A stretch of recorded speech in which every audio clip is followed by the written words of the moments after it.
Welcome to another Explainer. Today we're jumping right into a massive topic that's been absolutely dominating body art news, the blood donation myth. Let's get straight to the truth behind the needle, shall we? If you've spent, any time at all on TikTok or Reddit lately, you've definitely seen the panic. People are asking, does a new tattoo mean you can never donate blood? We've all heard the horror story, right? A totally willing donor gets turned away, they take to social media, and suddenly the comments are just flooded with people blaming toxic ink or piercing guns. Clients are terrified they've permanently ruined their chance to save a life. And artists, well, they're getting frantic DMs asking if they've made a terrible mistake. But is this permanent ban narrative actually true? Well, the short, totally relieving answer here is no. It's about how and where it was done. Most modern body art absolutely does not disqualify you from donating blood. The boring but literally crucial truth is that regulators are not art critics. They don't care about your new skull sleeve or your awesome conch stack. What they care deeply about is the safety of the process. If a procedure is done right, in a properly regulated environment, it's a completely different story than the internet would have you believe. Check out this comparison.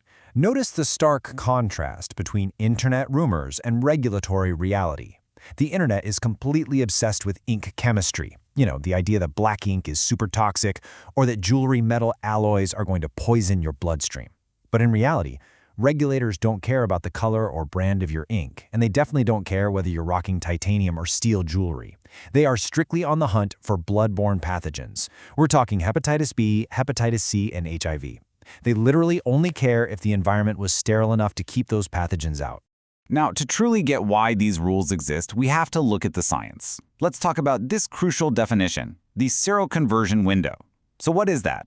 It's basically the time between when an infection enters the body and when lab tests can actually, reliably pick it up in the blood supply.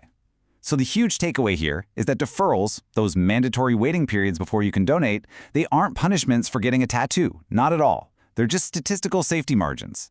Blood banks build these windows into their rules to make absolutely sure that if a donor did happen to get an infection from a dirty needle in some sketchy, unregulated shop, that infection doesn't slip through the testing phase and into the whole blood supply.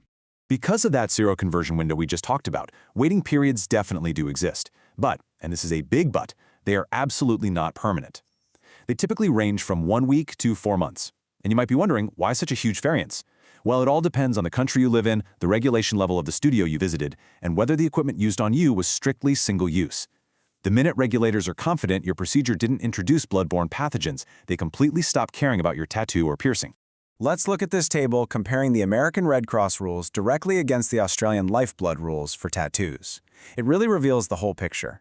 In the US, if you go to a state-regulated facility that uses sterile needles and fresh, non-reused ink, you're actually eligible to donate immediately, no wait. But if the sterility is in doubt or the shop is unregulated, you wait 3 months. Now, over in Australia, a licensed parlor means you can donate plasma right away and you only wait a single week for whole blood. But an unlicensed setting, that triggers a strict 4-month wait. So getting tattooed in a properly regulated sterile environment drastically reduces or even completely eliminates your wait time.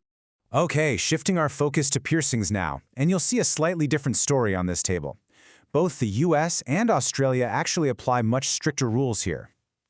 If you're pierced with single-use, disposable equipment, you're generally in the clear, or looking at a super short wait, like maybe 24 hours for plasma in Australia.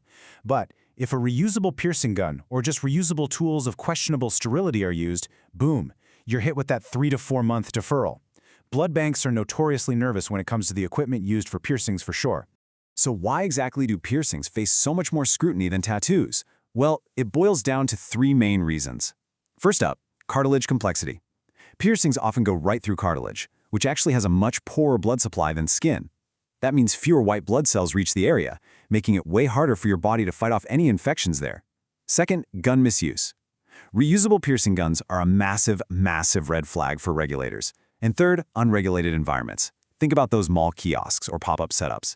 They are far less likely to have consistent autoclave sterilization logs or documented single-use protocols compared to a legitimate professional body art studio.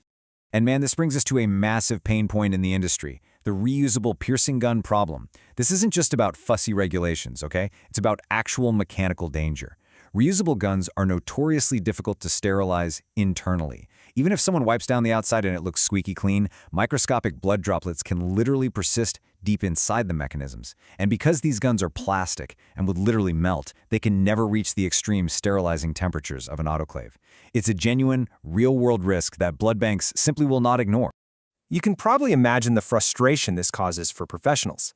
Patrick, an industry veteran featured in our sources, summed it up perfectly with this quote: "Artists obsess over doing everything clean and right and then watch the public conversation ignore all of it. Decades of rigorous, meticulous infection control work by professional studios get constantly erased by lazy headlines, out-of-context viral TikToks, and those mall kiosk horror stories. It creates this totally unfair narrative where incredibly safe, professional artists get lumped in with the dangerous, unregulated ones." But here's the reality. Professional body artists have often been way ahead of the regulators. Just look at the standards these pros uphold. We're talking single-use needles and sterile packaging, proper autoclave validation, strict ISO 10993 materials testing, and using FDA Class 4 certified materials like BioFlex. Put simply, they're using the exact same rigorously tested medical-grade plastics meant for surgical implants. Professional studios were pushing for biomedical safety standards and certified materials long before blood donation policies or state regulators ever caught up. The data proves it. They run incredibly safe environments. So, how do we fix this massive disconnect between the super safe reality of professional body art and the panicked viral misinformation? Well, the fix is actually quite simple. Own the narrative. The industry can't just sit around arguing with commenters online all day. Instead, studios must actively and openly communicate their safety standards directly to every single client that walks through their doors. If studios step up and show they are part of the public health solution, that viral panic, it completely loses its power. Here is an empowering 3-step checklist for studios to protect their clients' donor eligibility. Step 1, run your room like a clean room. Maintain absolutely flawless hygiene. Step 2, talk about it like a teacher. Actually educate your clients on why you use single-use needles. And step 3, document it like an engineer. This is the big one, guys. Studios should be providing written proof of sterility and licensing right there on their aftercare cards or invoices. A simple written statement saying the procedure was done in a licensed facility with sterile single-use equipment, that is often literally all a blood drive nurse needs to see to mark a donor as low risk. So I have to ask, how does your local studio measure up? Next time you book an appointment, I challenge you to look for these specific safety signals. Ask them about their single-use protocols, check for that state license on the wall.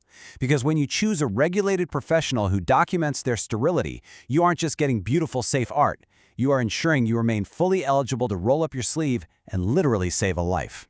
Thanks so much for joining me for this explainer, and I'll catch you in the next one.